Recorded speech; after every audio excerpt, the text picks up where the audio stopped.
everybody. Welcome to Project HR, a podcast dedicated to building better workplaces. I'm your host, Beth Pilgreen.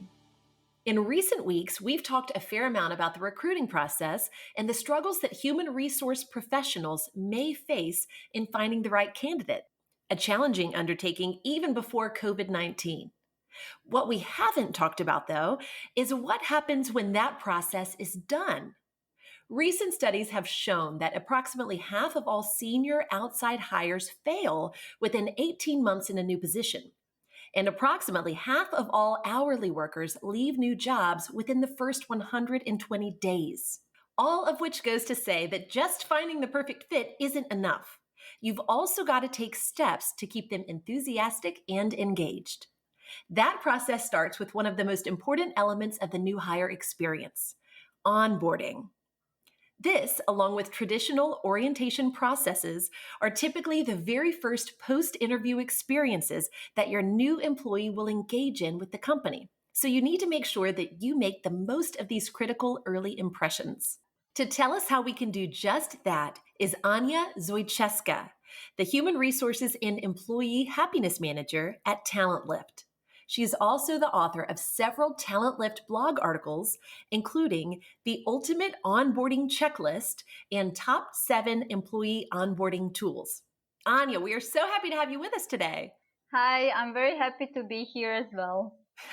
So just to make sure we're all starting on the same page, let's define some terms. What is onboarding and how is it different from orientation? I'm so glad you asked this question. I have noticed that many HR and recruiting professionals still mix these two terms or use them interchangeably. Although these two terms are connected, there is a distinct difference between them. Actually, orientation is just a small part of onboarding. Let me explain this a bit better.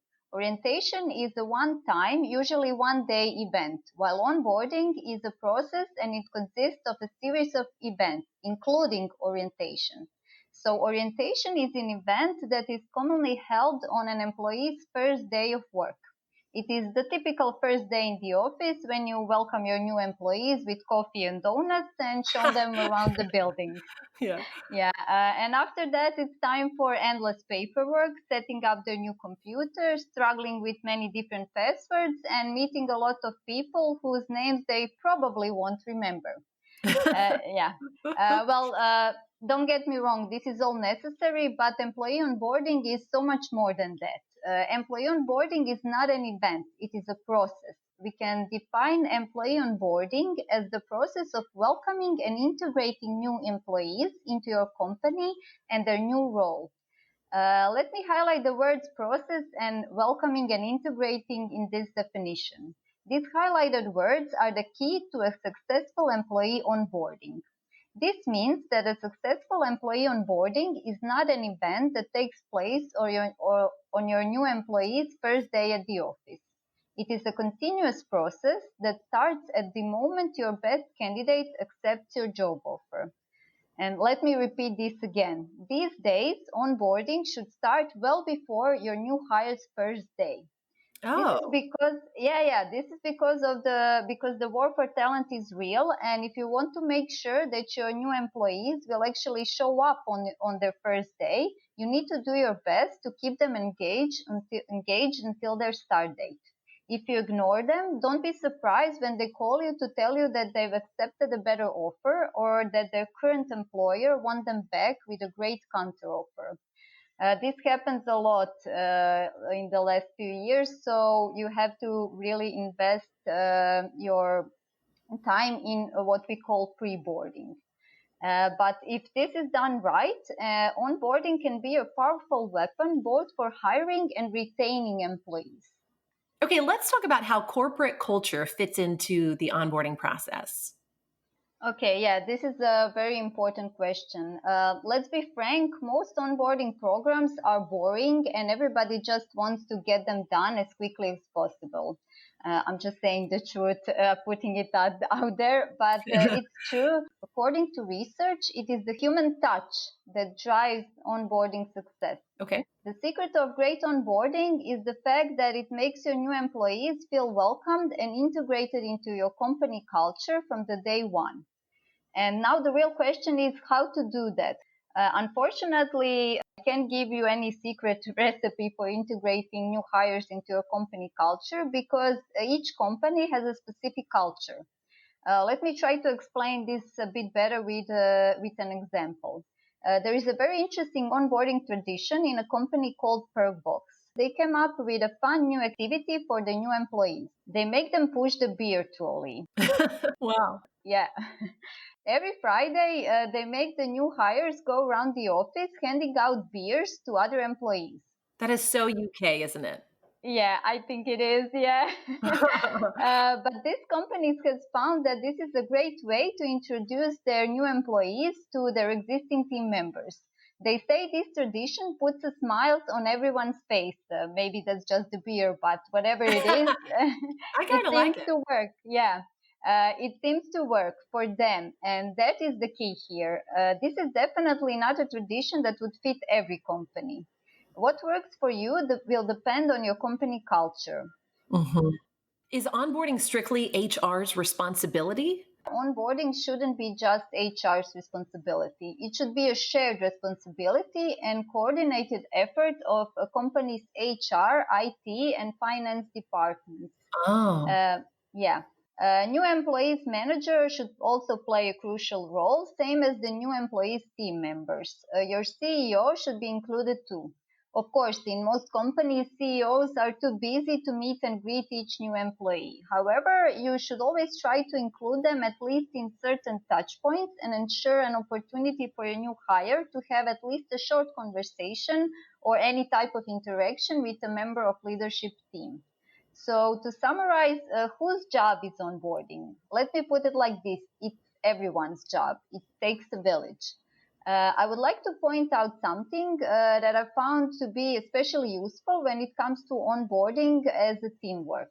The best practice is to have one designated person as a coordinator of your onboarding process. Usually, this person is someone from your HR department, and this person takes the role of onboarding coordinator who assigns tasks to all other people in different roles and sets deadlines for these tasks. This is very important. You should always have a specific person who will take ownership of your onboarding, even though, as I explained, the whole process should be collaborative. that's a great idea to have one person designated for onboarding, kind of like the onboarding captain. I like that. Yeah, I Yeah. like your term, the onboarding captain. Yeah. How long does this onboarding process typically take? And do you think most companies today give it an ample amount of time? Yeah, well, the answer to this question is unfortunately negative. Most Mm. companies don't give onboarding an ample amount of time. The onboarding process in most companies is definitely way too short. This is because most companies still have just orientation on employees' first day instead of the whole onboarding process. And most companies that have a real onboarding process end it way too quickly. In most companies, onboarding lasts just 1 month. There was a very interesting survey Career Builder did recently. It was a comprehensive study of onboarding conducted on different companies in different industries and of different sizes. And what this research found is that 2/3 of hiring managers and HR professionals spend less than a month onboarding new employees. Oh, Yeah, according to this research, only 1 in 4 employers, that is 25%, reported that their company onboarding process takes a day or less. wow. 26% of companies have an onboarding program that lasts a week, and 21% of companies said that their onboarding process takes place over a course of a month. So that means that 72% of companies have an onboarding program that lasts up to 1 month. I mean, that's what I feel like I'm used to with the jobs that I've had in corporate America is 1 month or less. Yeah, I have to agree. It's the same in my experience. Yeah. Yeah. I would say this is problematic because onboarding of 1 to 3 months is simply too short. More and more research is suggesting that companies should be extending onboarding to a full year if they want to ensure all the benefits of successful onboarding. However, only 2% of companies have an employee program that lasts that long. One of the famous examples of companies with longer onboarding programs is L'Oreal. L'Oreal has had a problem with a high employee turnover, and to fight this high turnover of new hires, they have implemented a structured onboarding process that lasted for the whole 2 years. Wow. And they have seen really great results with their extended onboarding process. All right, Anja, we're going to take a quick sponsorship break. When we return, we'll talk a little bit more about what onboarding should look like today and how that process has changed over the years. So stay with us.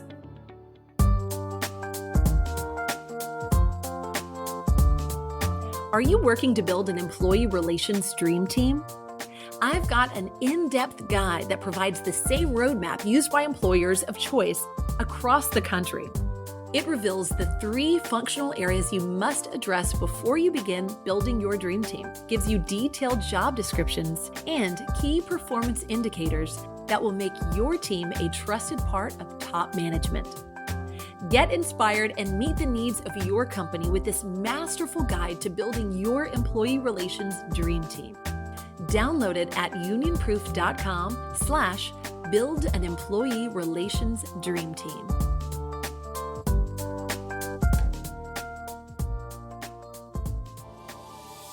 We're back with Anja Zojčeska, the Human Resources and Employee Happiness Manager at TalentLyft. Anja, is it fair to say that onboarding looks different today than it has in years past? Yes, I think it would be fair to say that. In the past few years, a lot has changed when it comes to onboarding. Until a few years ago, onboarding for most companies consisted of showing new employees where their desk is and how to use the phone. Yeah, it was hardly an orientation, much less anything else. However, in the past few years, onboarding has become a hot topic in the HR circles. A lot of research has been done, and a lot of HR experts invested a lot of time and effort into disseminating the results of these surveys. And really a lot has been done to raise the awareness on the importance of employee onboarding. And as a result, many companies are now rethinking their onboarding programs. So would you say that these differences has been because of a shift in methodology, ideology, or both? Definitely both. As I said, there has been a huge shift in ideology. We have started to realize just how much onboarding is important and what are the tangible benefits of an effective employee onboarding. On the other hand, there has also been a shift in methodology, the way onboarding is done. We have realized that if we want our onboarding process to be successful, we have to carefully plan and structure it. Onboarding is not just something you will do as you go. It requires careful planning. And if you want to maximize the power of your onboarding process, you need to prepare it thoughtfully well in advance. When it comes to methodology, it is also important to mention the automation of the onboarding process. There has been a shift from manual onboarding to onboarding technology. Companies have started to realize that using technology can help them save time and money. Luckily, today there are many different employee onboarding tools companies can use to easily automate their onboarding process. Yeah, and we're going to get to more of those tools that you just mentioned in just a little bit, but I'd love for you to talk about just what does today's onboarding process look like? Okay, well, let's start at the beginning. First of all, contrary to popular opinion, onboarding does not start when your new employees come in for the first day on the new job. The onboarding process should start at the moment your candidate accepts your offer.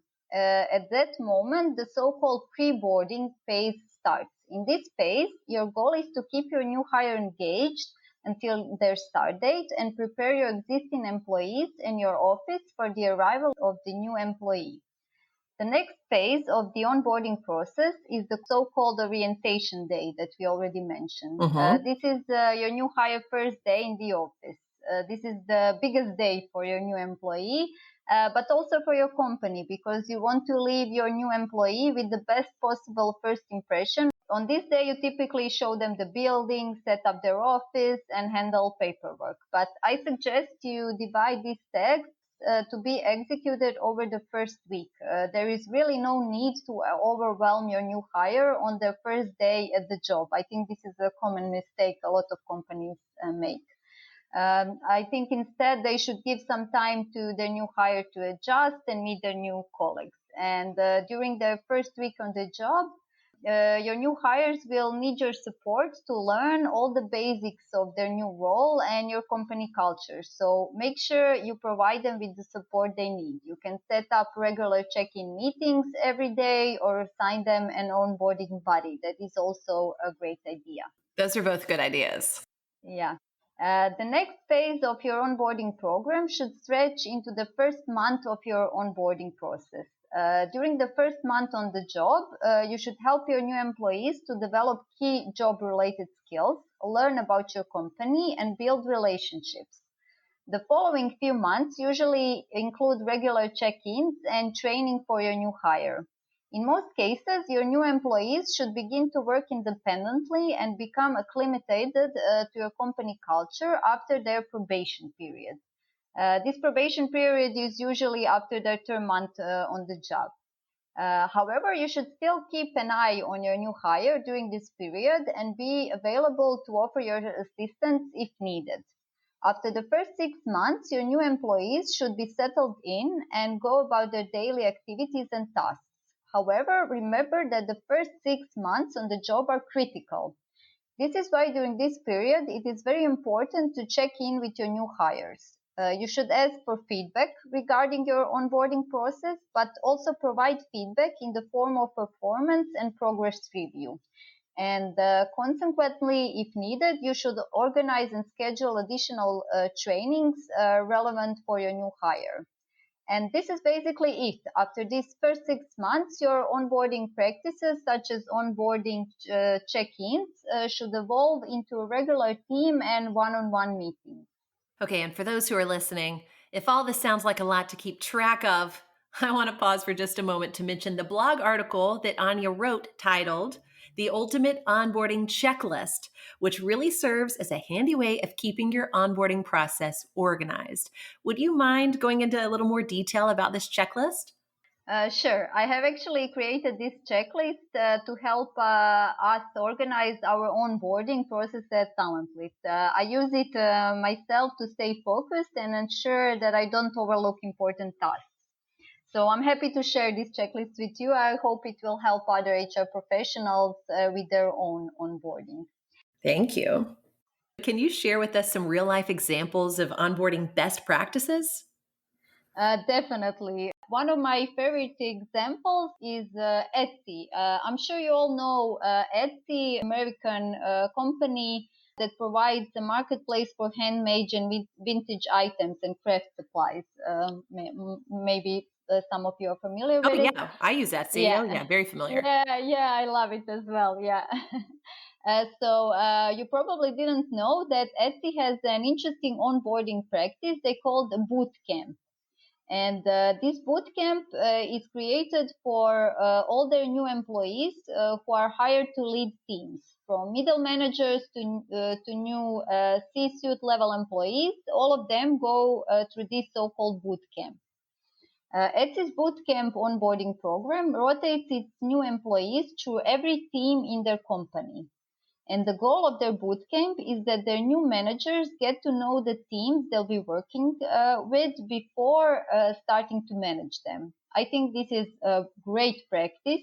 So you don't come in as some big boss and start managing people, but before that you get to know them about how they like to work, what are their expectations, how they function as a team. So I think this is a great idea you can take from Etsy, and you can also implement a similar program in your company because this will help you. This will help your new leaders to get to know all the teams quickly and learn how they operate and develop strong personal ties with other employees and departments. Another great example is Bazaar Voices scavenger hunt. Bazaarvoice is a Texas-based digital marketing company with offices around the globe. This company onboards new hires with a unique scavenger hunt.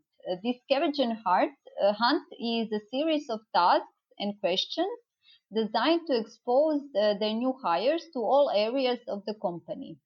It is also a very fun way to ensure that the new hire meets all other employees and learns what they do. This way, their new hire gets familiar with all other departments quickly and establishes cooperation from day one. I think this is a great idea. You can also Yeah, me too. implement in your company.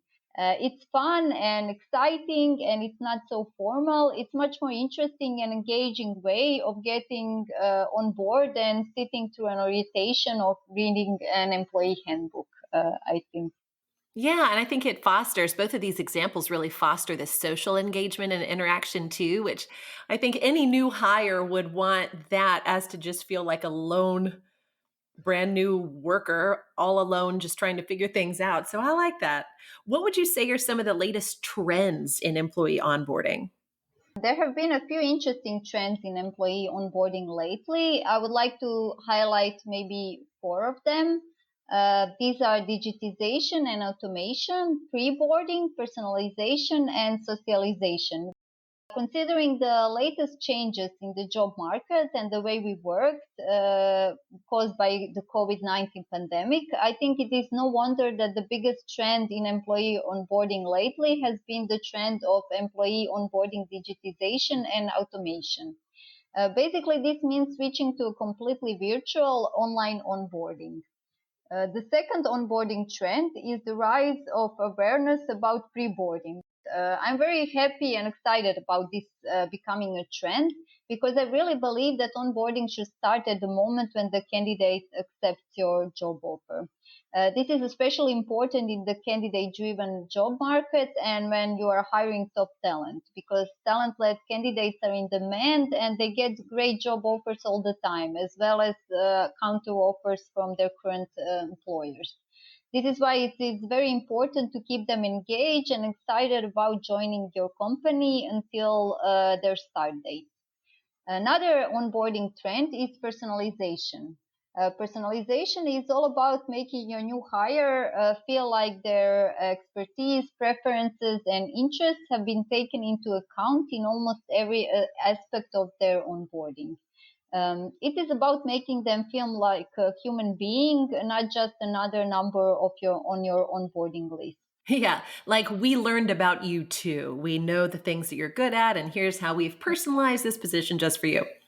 Yeah, because we really wanted to hire you and not someone else. Yeah. I think this is very important for new hires to feel this way.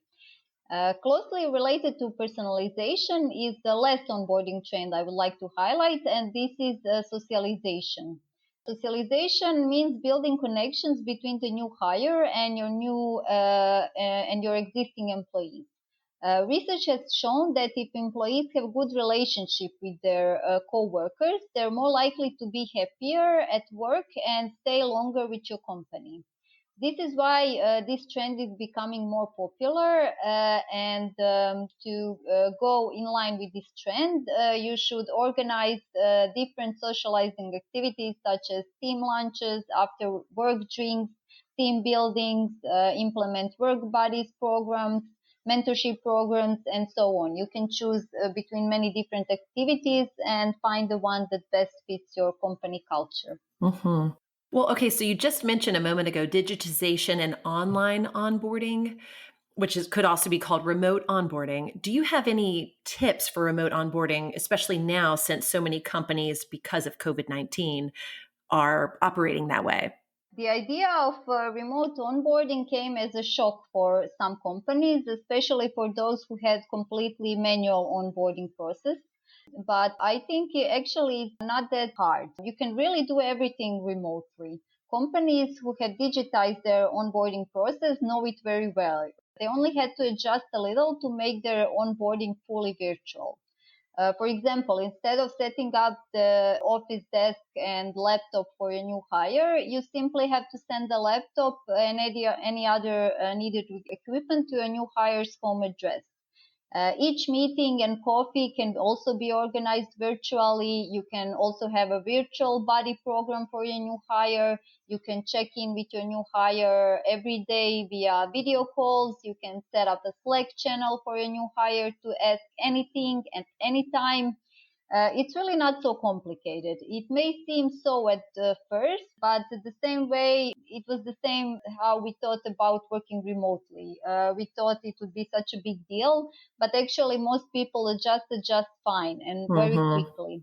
Yeah. So it is the same with remote onboarding. What I think is important here is to have a structured onboarding plan. You can use the checklist I mentioned before and simply translate all on-site activities into virtual ones. And you can even add an extra touch. Here's a great idea. I have heard about one company doing this, and I love this idea, so I would like to share it with you. It is the idea of organizing welcoming coffee for your new hire. This is a virtual welcoming coffee, but it's prepared in a way that you send the welcome coffee package to a new hire's home address. And this package should contain a personalized coffee mug, of course, with your company logo and your new hire's name. So this is a nice personal touch. But besides the coffee mug, you also send samples of different coffee blends. And That's a great idea. Yeah, that way you can have a virtual coffee tasting online all together. Yeah. And I think, yeah, this is a very nice touch for making your new hire's first day on the job special. We haven't tried it yet in TalentLyft, but I think we will. We have some new employees onboarding in 2 weeks. So I'm planning on doing this, and I'm very excited about this. I think it would be cool. Yeah, it's a great idea. Anja, we're going to take another quick break and we'll be right back after this. You're listening to the Project HR podcast. I'm your host, Beth Pilgreen, and our guest today is Anja Zojčeska, the Human Resources and Employee Happiness Manager at TalentLyft. We are back. One of the articles you've written for TalentLyft highlighted the top 7 onboarding tools, which we mentioned earlier. Can you share some of those tools with us? Sure. There are many different tools companies can use to successfully onboard their new employees. I divided these tools into a few different types. So the first thing, the type is a simple checklist. This is the kind of checklist we already mentioned that I created. These checklists are the most simple and straightforward tools that can help you onboard your new employees. You can just simply download your employee onboarding checklist template for free and you're ready to go. You can find the onboarding checklist I wrote on TalentLyft's blog, for example, and download it for free. There are also some other free tools that can be used to organize and streamline your onboarding process. These tools are a bit more complicated and offer more options and greater flexibility than checklists, but you'll need to log in to use them. A great example I love and have also been using is an onboarding Trello board. Probably most of you are familiar with Trello. And it has a great onboarding template. If you're not familiar with it, it works like an interactive to-do list. You can add tasks, assign your team members with different tasks, add due dates, comment on that. It's a really great way to have everything in one place. Oh, I love that. I would like that. And it's very simple to use. It's also, you can use it for free. So it's a great tool. And then you have specialized onboarding tools. These tools are created for the sole purpose of improving the employee onboarding process. And they are created to streamline, automate, and fasten employee onboarding. And they offer a lot of features that ensure a great onboarding experience for your new hires. Some of the examples are Talmundo, Clickboarding, but there are also many others. But of course, you have to pay them, so they are not free. Yeah. Another interesting options are integrated tools. These are comprehensive all-in-one tools that offer solutions for your whole recruitment process. With these tools, you can manage not only onboarding, but also your hiring process, all from one dashboard. Not to toot our own horn, but TalentLyft is an example of such software. And finally, there are employee onboarding chatbots. These chatbots are kind of new, but also very interesting way to onboard your new hires in a conversational form. Their biggest advantage is that they are available 24/7 to answer all of your new employees' questions. Chief Onboarding is an example of a great employee onboarding chatbot, so you can also try it out. I suggest to check some of the tools I mentioned and start your research from there. Most of these tools you can take a free trial and try them out for yourself and then see which one you like best. And I'm sure you will have no problem in finding your perfect onboarding tool. Definitely. And we'll mention this article too in our episode's companion guide, so people will be able to go through it and see all of the tools that you mentioned as well. But your company, TalentLyft, specializes in developing and marketing these kinds of tools. Is that right? Can you tell us more about that? TalentLyft is a recruitment software company. We are a bunch of people and tech geeks that gather around one goal. We want to make recruitment easier, faster, and more fun, both for HR teams and candidates as well. And this is why we created TalentLyft. We like to say that it is the world's most complete talent acquisition software. And it is really unique in a way that it offers all the features employers need to find, attract, engage, hire, and onboard top candidates.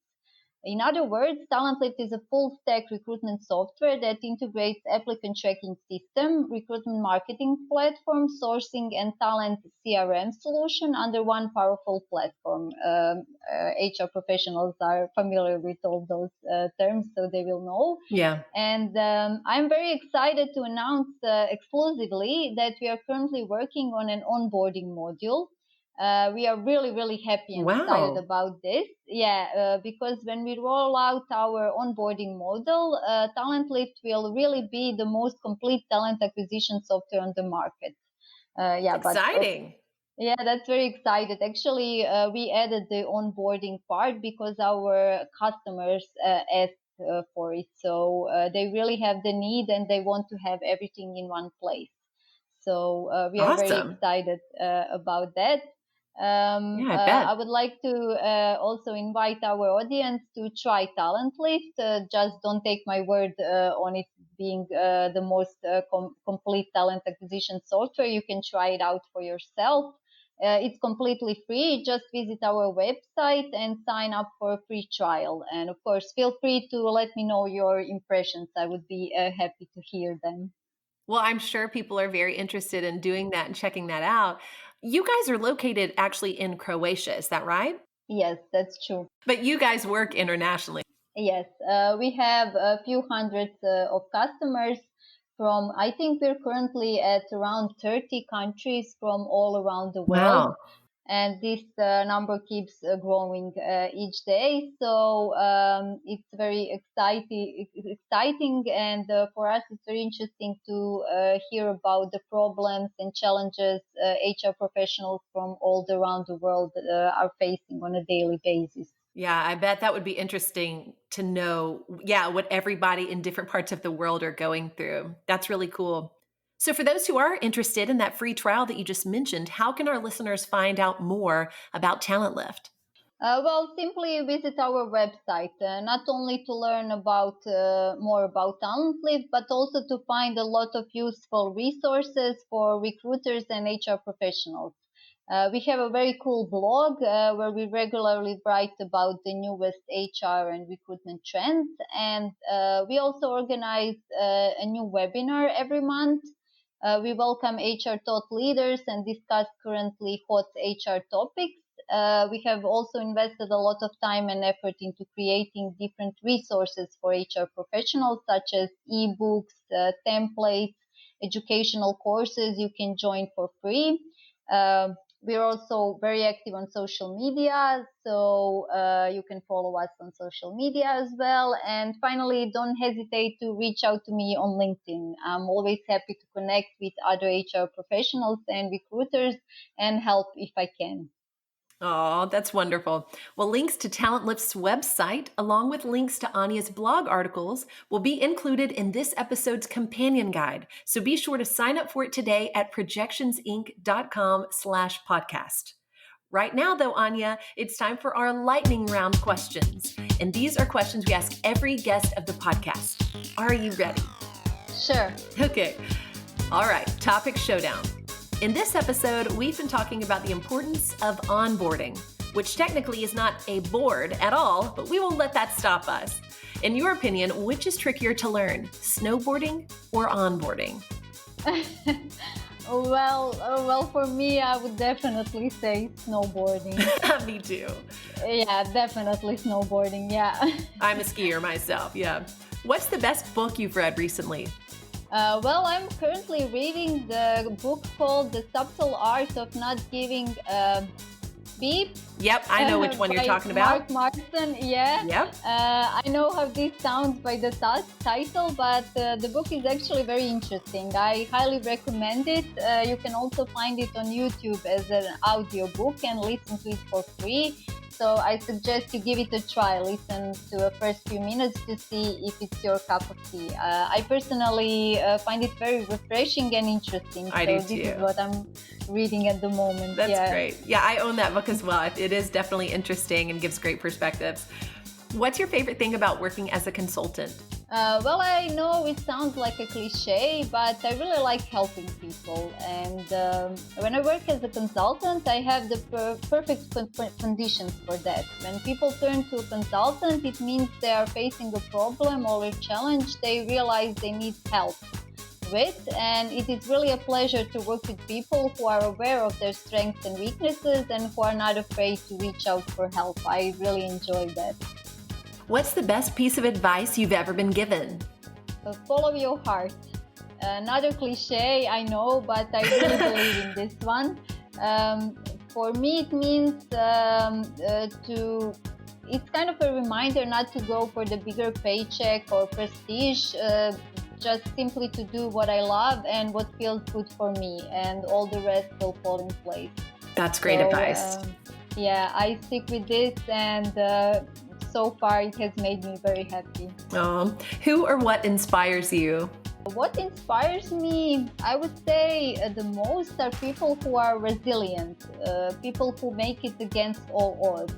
I'm passionate about learning more about those people and how they were able to make the most out of their not so great circumstances. I find a lot of inspiration in people who don't give up and who make it in the end. Well, Anja, thanks so much for joining me today on this week's episode of Project HR. Thank you for inviting me. I enjoyed talking with you. Yes, me too. And thanks also to our listeners. And as always, this is your reminder to grab the companion for this episode at projectionsinc.com/podcast. If you'd like to be on Project HR or know someone who would, feel free to email us at projecthr@projectionsinc.com. You can make sure you never miss an episode of Project HR by subscribing to the podcast. And if you're feeling it, drop us a line, leave us a review, or simply rate us 5 stars wherever you get your content. Well, that's it from me for now. Let's make it a great day at work.